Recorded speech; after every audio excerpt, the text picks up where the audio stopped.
SummerSlam 2021. WWE proclaims it's a dream card. WWE proclaims that it's a one that everybody wants to see. Dream card. Dream matches. Biggest event of the year. All different types of stuff. Let's boil it down, shall we? Let's break this down.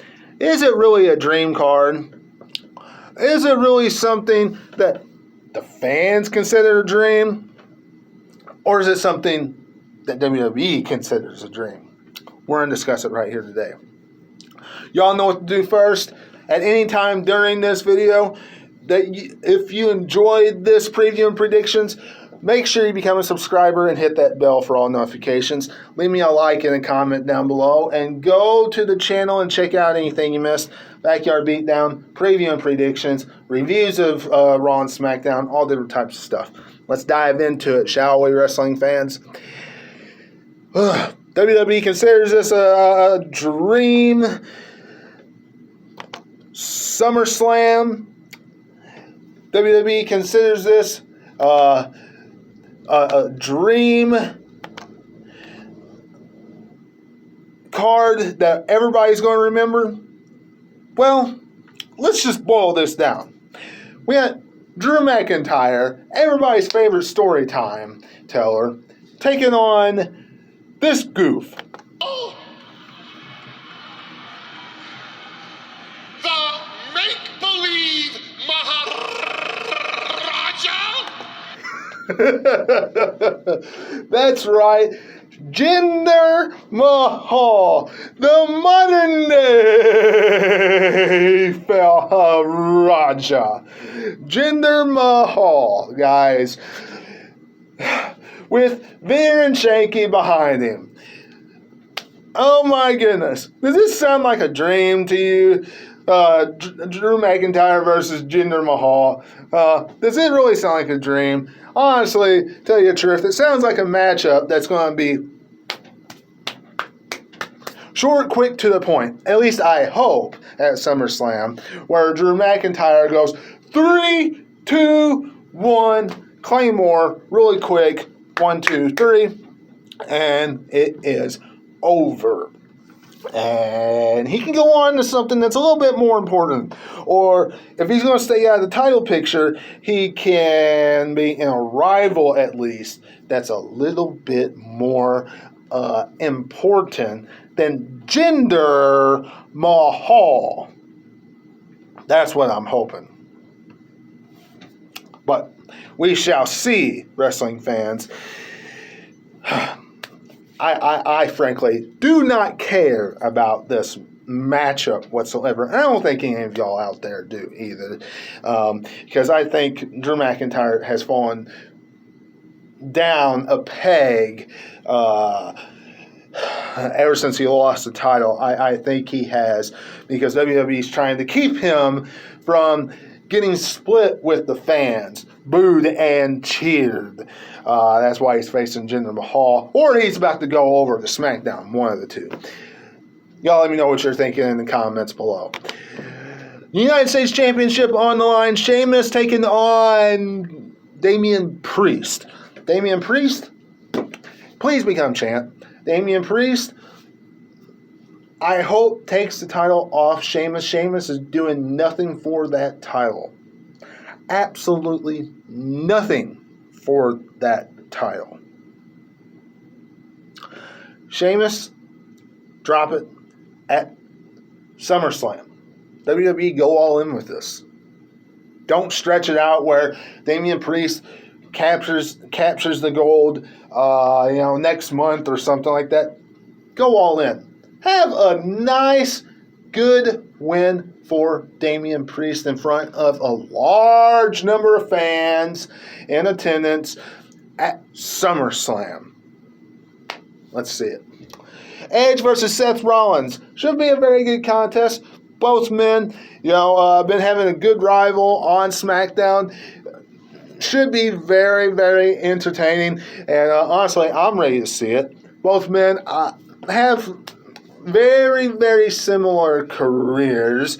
That package that Seth Rollins put out for us to watch on SmackDown looked very similar. I liked how that was. And honestly, when they say that that's a dream matchup, look, if Seth Rollins was a little bit older and wrestled in WWE when Edge was wrestling in the 90s and early 2000s and stuff like that. Look, that would have been a match everybody would have wanted to see. So, Edge versus Seth Rollins promises to be a very, very good contest. I'm ready to see it. But I think Seth Rollins is going to go over and help him and give him a nice little rub for the fall, whether he takes on Roman Reigns in the fall or not. All right, guys. SmackDown Women's Champion Bianca Belair taking on Sasha Banks. Sasha Banks isn't winning. Sasha Banks is not winning.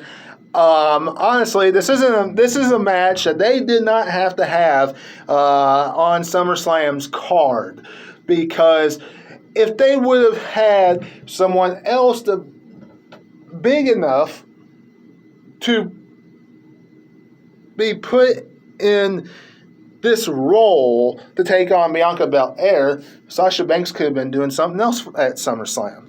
And she could have had her title defense later on down the road. But they didn't have anybody built up enough for SummerSlam. So Sasha Banks is in here, and we get what we got at WrestleMania for SummerSlam. But you know what, guys? Promises to be a very good contest. I'm not really complaining about it. I'm just saying, if somebody would have been ready for, a SummerSlam's card and it'd be a big enough marquee type matchup, we wouldn't be getting the same thing we got at WrestleMania, I don't think. But, yeah, WWE doesn't have any of the other women anywhere near that right now. And that's a shame, because they do have enough women on the roster to do that. SmackDown Tag Team titles, on the line. The Usos taking on Rey and Dominic. This is the titles that I thought should have changed at SummerSlam, not the pre-show last month.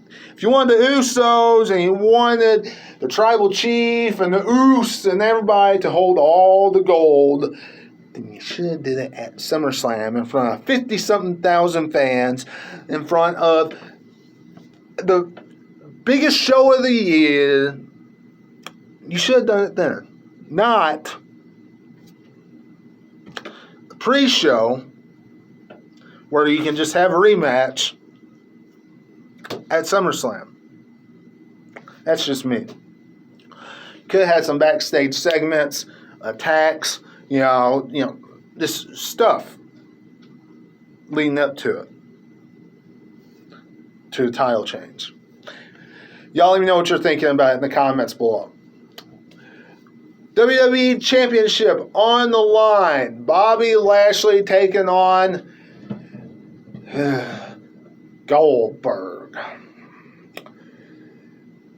Does anybody care about this? This is one of these matches that WWE says is a dream matchup, an awesome matchup. And honestly, this is one of these matches that I have not seen one person talk about that is genuinely excited for. Have not. I've not heard one person talk extremely highly about this matchup. I would be more excited for Goldberg to come back if he was not thrusted right into the main event spot. Because it doesn't make any sense. He loses every time he comes back now. Bobby Lashley is going to spear him and pin him 1, 2, 3. And if he doesn't pin him 1, 2, 3, he will spear him and make him pass out. from his full Nelson or the Hurt Lock or whatever he's going to call it these days.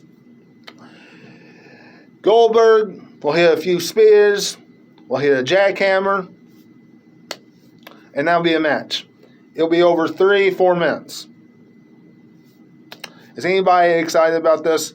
I'm not, and I'm sure you're not either, wrestling fans.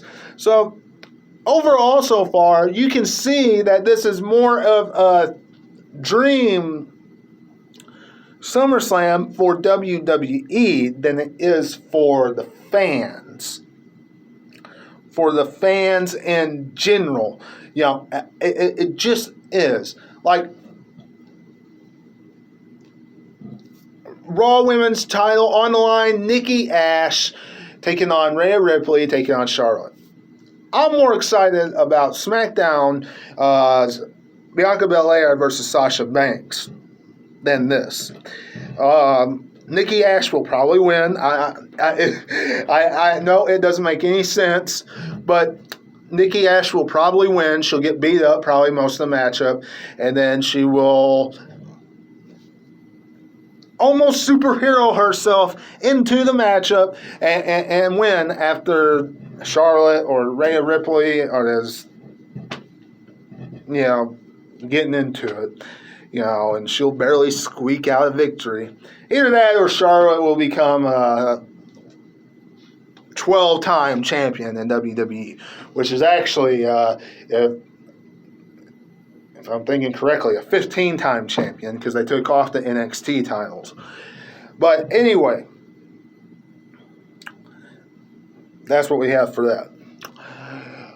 Raw Tag Team titles on the line.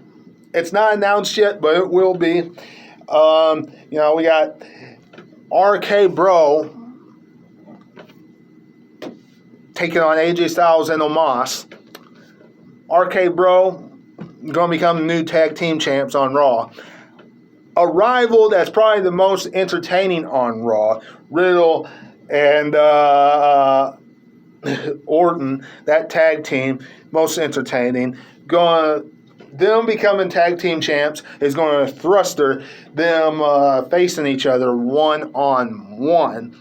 I can't wait to see that matchup as well. It kind of reminds me a little bit of when Kofi Kingston took on Randy Orton, except Riddle doesn't have that fire, that passion, that meanness that Kofi Kingston had when he took on Randy Orton.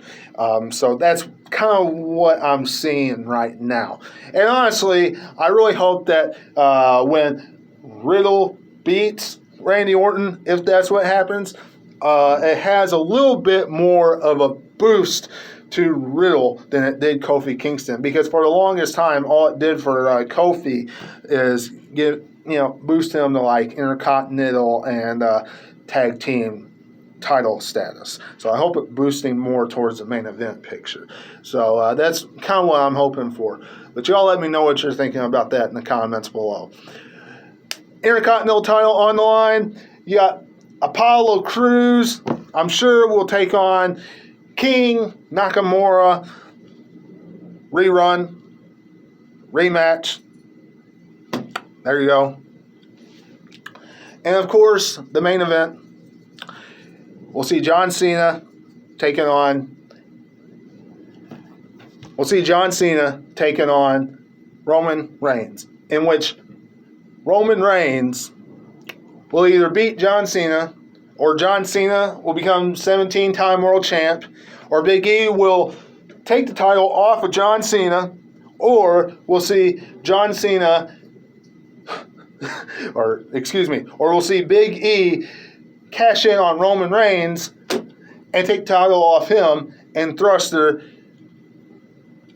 rival between Big E and Roman Reigns.